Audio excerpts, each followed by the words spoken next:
Chapter 22. Let Go.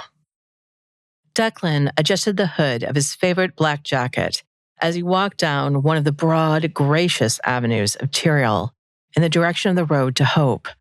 He could see the Sudden Dawn Inn halfway down the block. It was still shuttered for the day, though it would open shortly. His shadow was a pool at his feet as it was just past noon. When had he been out in full daylight like this? A year? 2 years? Or 5? Perhaps even longer than that? He'd slunk in the shadows during high school, avoiding the sun as much as possible. He'd actually been glad for their cinder block, dimly lit school building. It had been easier to escape sunlight that way.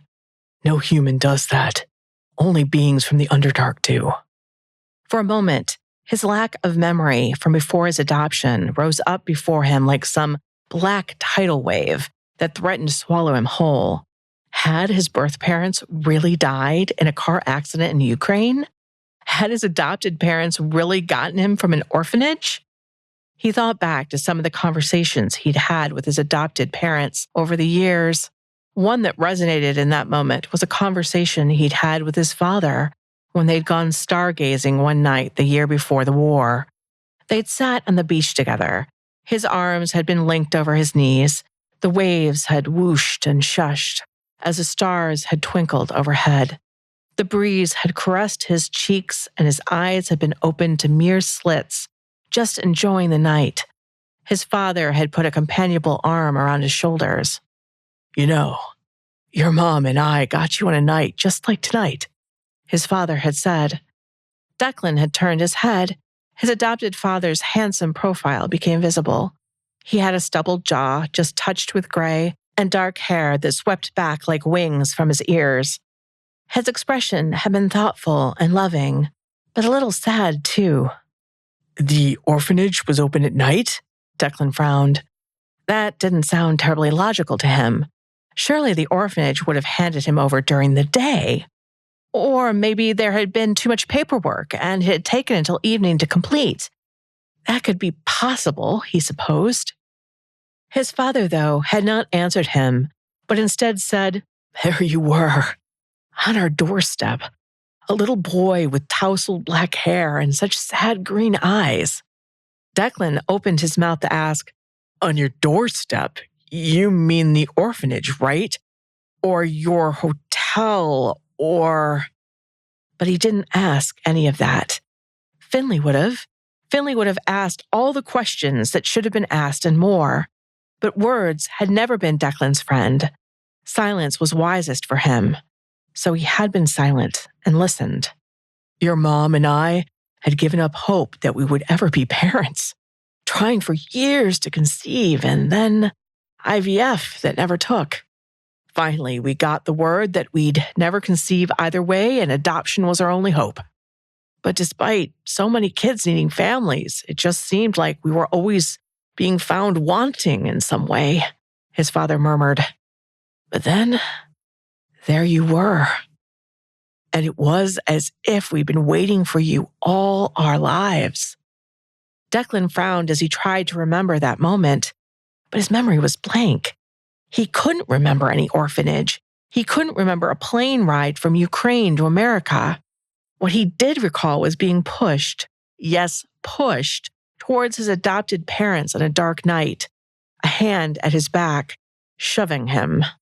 And then, waking up in a sun-dappled bedroom with his adopted parents perched on the edge of the bed, watching him sleep with eyes full of love and amazement.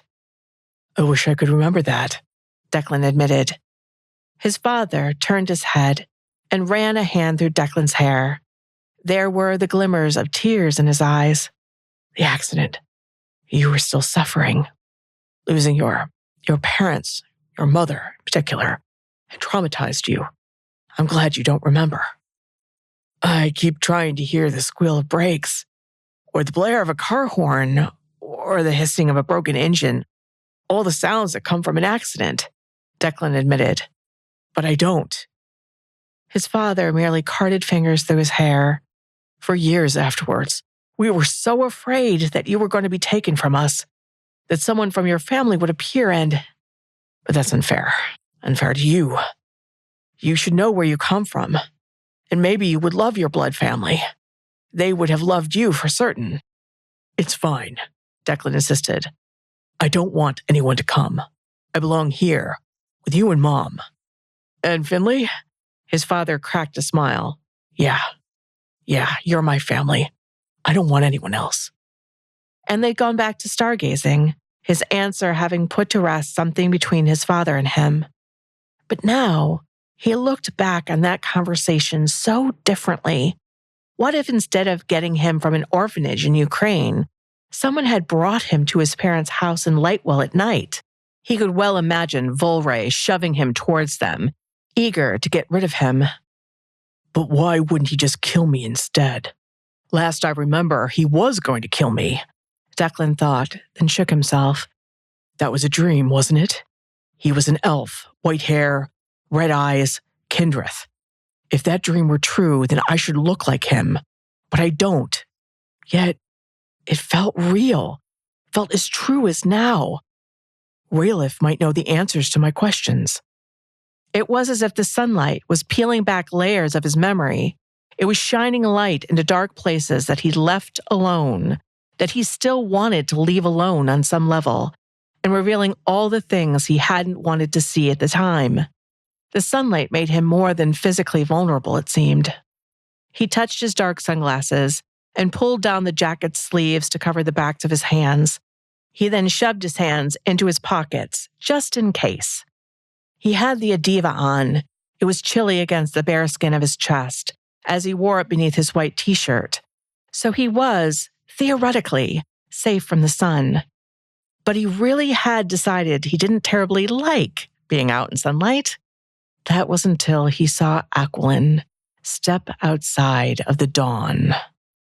His breath caught in his throat as sunlight streamed down upon Aquilin's golden hair.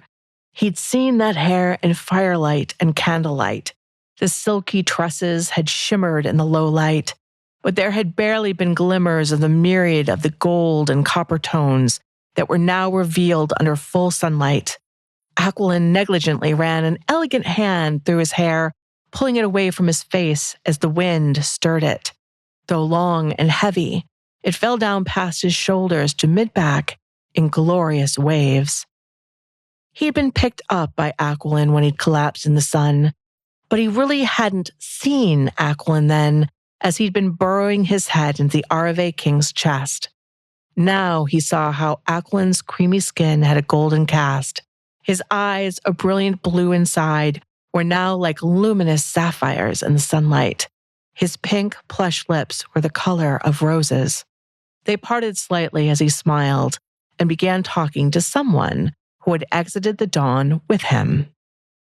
This person was another Arave with slightly darker coloring. Instead of golden hair, his was a darker blonde, bordering almost on copper. He was slightly taller than Aquilin, with a leaner, less muscled figure. He walked with his hands tightly linked together behind his lower back. He wore a set of light green robes with a golden belt. Though all Arave were well dressed, there was something about his clothes that screamed an extra amount of elegance and wealth. But that wealth or status didn't seem to please him much. For while Aquilin's expression was bright and sunny, this Arave's was almost pinched, though a smile did flit across his somber face when Aquilin's laughter rang out suddenly.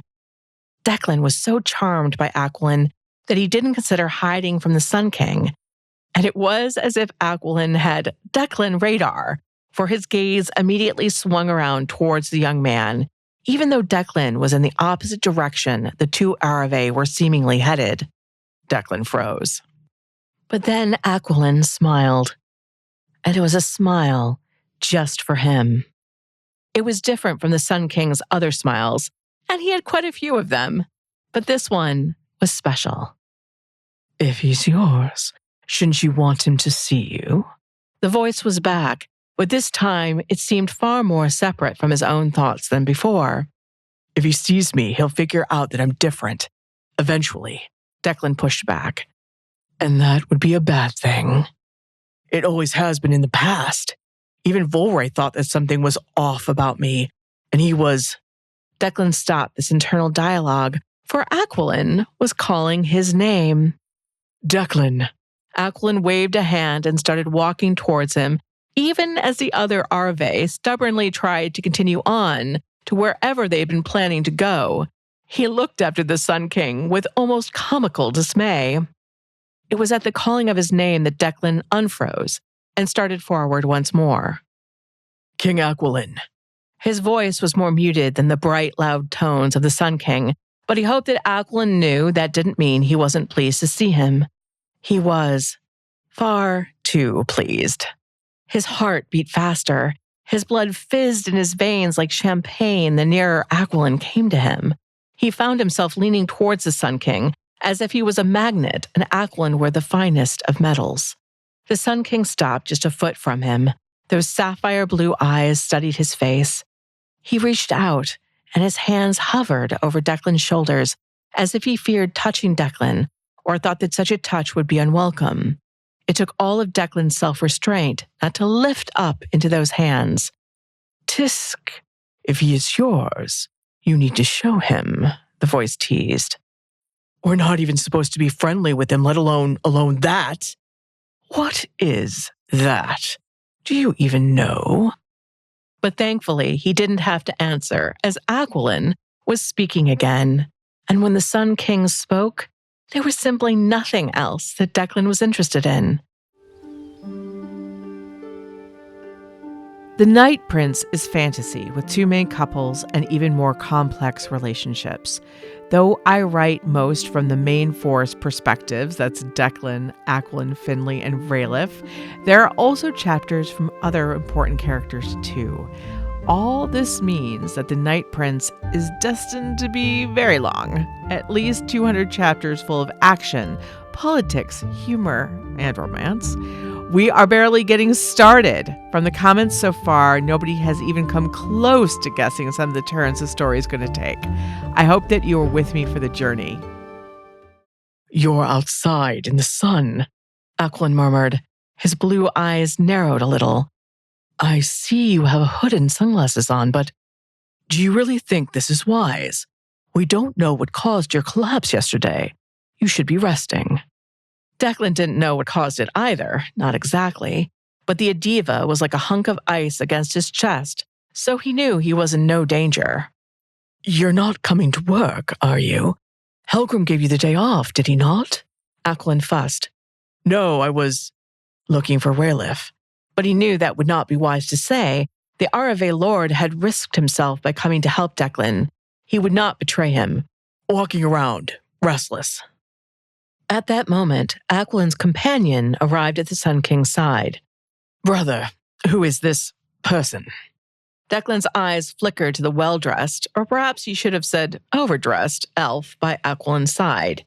He'd called Aquilin brother, so that must mean he was emissary Veslin Fairlin. Neither Shonda nor Michael had much good to say about him. While there were various similarities in looks between the two of them, Veslin was more hawkish in appearance and distrustful. Veslin, this is Declan Wild. He's one of the survivors of the battle here. Aquilin introduced them. Declan, this is my elder brother Veslin. Emissary Veslin, Veslin amended. Brother, Aquilin laughed. You need not be so formal. Declan is my friend. A wash of warmth went through Declan. Even the Adiva seemed to warm, though the protection it gave did not falter. That warm feeling actually increased when a flicker of alarm went through Veslin's face at Aquilin's description of their relationship. I believe you are also my mender, Declan said, pleased for once that the clever words did not escape him.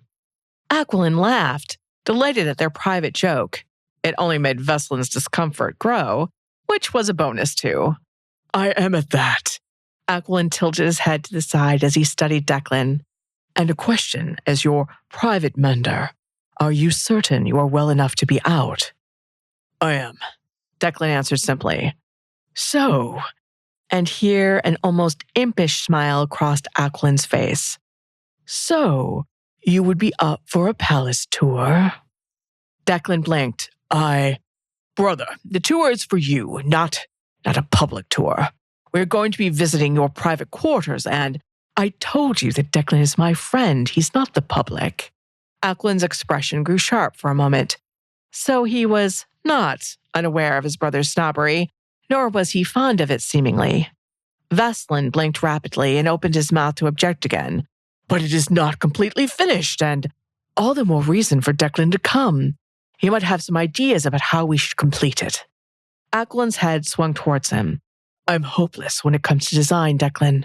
I just know what I like when I see it. Declan should have begged off, claiming he had somewhere to go, but he had already said he was just walking around. Not true, but there it was. And the truth was, you wish to go. Why don't you take what you want? Just this one time. The voice wheedled. I do not know if I have much to offer, but I would gladly go with you if you wish it, Declan said. A vein in Veslin's right temple started pulsing, but Aquilin was only looking at him, and in Declan's estimation, it appeared that he had offered the Sun King a special treat.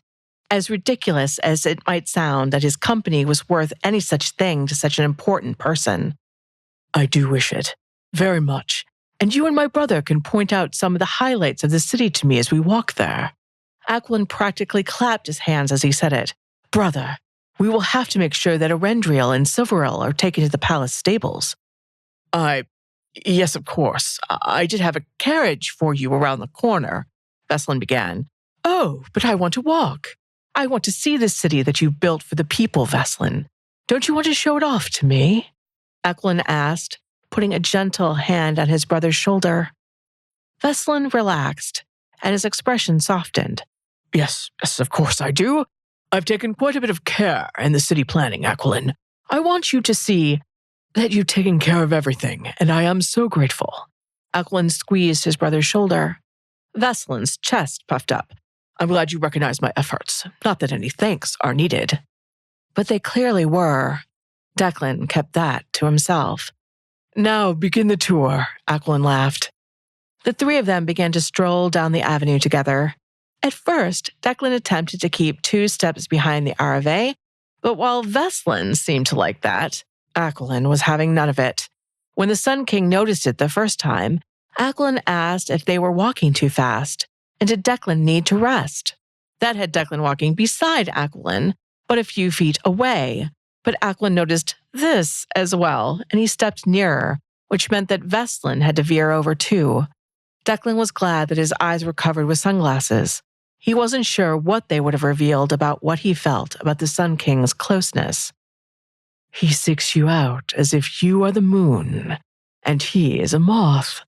A very pretty moth. The prettiest of moths, the voice chuckled. He's just being kind and considerate. That's who he is, Declan argued weakly. Deny it all you want, but he is drawn to you. What will you do about that? Declan felt a wave of heat followed by cold go through him.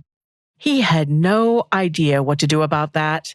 He'd never felt this way about anyone. And Aquilin wasn't just anyone either. I'm a bartender. He's the king. Nothing can come of it. And that's before we add in my difference. Stop throwing up barriers. Live in the moment. And then consider what you would do to keep it. Nothing is impossible if you want it enough. Take it from me, the voice said, sounding nothing at all like his own any longer, if it ever really had.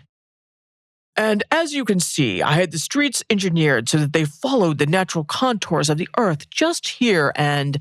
Veslin droned on. Declan could see by the Sun King's mild expression that he was bored to tears with what his elder brother was saying, but was too polite to interrupt. Aquilin merely nodded and murmured his agreement. Veslin was so oblivious to what his younger brother enjoyed that Declan was certain he would drain the city of any vitality for the Sun King. But Declan wanted him to love it here, so he'll stay. Down there, Declan suddenly interrupted, the words bursting from his normally steadfastly closed lips as he pointed down a small winding street, is Bookseller's Row. Aquilin's eyes widened and his lips parted at Declan's declaration. Veslin blinked and stared at him as if he'd grown another head. Each shop is dedicated to a particular genre. There's one that has nothing but books about plants in it, another that specializes in histories, which Finley loves, and a third that's romance fiction. He continued as he saw Acklin's smile warming with every word. Acklin glanced down the winding sunlit lane and said, "Oh, I must get something for Rayleigh. He loves romances." He does? Veslin sounded strangled. Perhaps the sex scenes, but he's really quite romantic, brother, though he does like a lusty sex scene or two as well. Acklin smiled brilliantly. Let's go look inside the shops. And Acklin was off with the two of them following in his wake. As the Sun King poked his head into every shop, oohed and awed over the offerings that the bewildered and amazed shopkeepers showed him, Veslin and Declan waited in the lane. They did not look at one another. To passers-by, they appeared as if they had likely never met and were only standing somewhere near one another out of coincidence. "So," Veslin said after long, silent moments, "how did you and the king meet exactly?" "I'm a bartender at the Dawn," Declan answered, not wanting to reveal to this elf anything more than that. "A bartender?" Veslin sounded strangled again. He let out a sigh. Yes, that explains it. But then again, I suppose you are a survivor, aren't you?" "I am." Does he honestly think I'm lying about that? Yes, he does. "So, I suppose Acklin's interest in you makes some sense." Veslin's lips writhed back from his teeth. Some sense? Declan's hands curled into fists in his pockets. Though really, should he be mad at Veslin for pointing out what he already knew to be true? Bartender and king were not in the same world. Bartending is what you do, not who you are. And I doubt you'll be doing it for much longer, the voice pointed out. What matters is the greatness within you. Grasp it, claim it, become it. Look at this worm of an Arve and let him see but a glimpse of it. You shouldn't let this connection go to your head, Veslin continued as Acklin talked earnestly with the bookshop owner and pored over various leather-bound books, looking for just the perfect one for Rayleigh. Now that Acklin has returned from the war, he will have duties and important people to speak with. Declan found himself smiling. Meaning not me. Exactly. Veslin pulled down the sleeves of his robes. I'm not saying this to be cruel, but just to be clear about the situation. Show him who you are inside, the voice urged. Let go. Let go of the fear, of the assumptions, of the limitations. Let go of them all. When I let go with Strophin and his ilk, it's easy. Veslin is no different. You are above them, beyond them. Believe this, the voice whispered. I do not do this for myself, but for Acklin. I will not have him be bullied. Acklin will decide who he speaks to, Declan said as he turned to fully face the taller Arve, feeling that familiar power fill him as it did when someone in the bar got rowdy or spoke ill of humans. Veslin's eyes narrowed in surprise and annoyance that he was pushing back. Immediately he said, Yes, well, Declan ignored him. Acklin will decide who is important to him. You are. Once more, Declan spoke over him as if he wasn't saying anything at all. And if Acklin wants me in his life, I will be there. And nothing you say will change that. He leaned forward and added, So, are we clear? Veslin took a step back, a stumbling step, as if he caught sight of something behind Declan's black sunglasses that surprised him. Frightened him, the voice chuckled. He is nothing, an insect. He is a bully, he is a snob, Declan countered. Oh, he is worse than that. You'll see. Just wait. The voice continued to chuckle. There was a ting of the bell on top of the door to the bookshop as Acklin emerged. In his arms were no less than 5 books. His eyes were shining. His cheeks were slightly pink. I thought you were getting a gift for Rayleigh, Veslin frowned. 5 books. Is he that much of a reader? Aquilin flushed, but then proudly explained, One of them is for Rayleigh. The others are for me. His eyes flickered towards Declan. You see, I'm rather romantic too. So I really loved this interaction between Declan and Veslin. One of the things I admire about Declan's character and wish I had more of is the complete confidence in who he is. Yes, he recognizes that he is a bartender and Aquilin is a king, so the likelihood of them getting together romantically long-term is unlikely. He knows how the world works, but that's nothing to do with his intrinsic worth. So when Veslin tries to make him feel insignificant as a person for simply being, human and a bartender, Declan puts him in his place.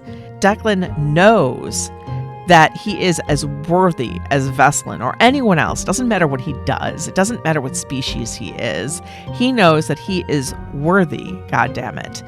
And that's not just like pushing back against somebody who has bad thoughts. He just knows it.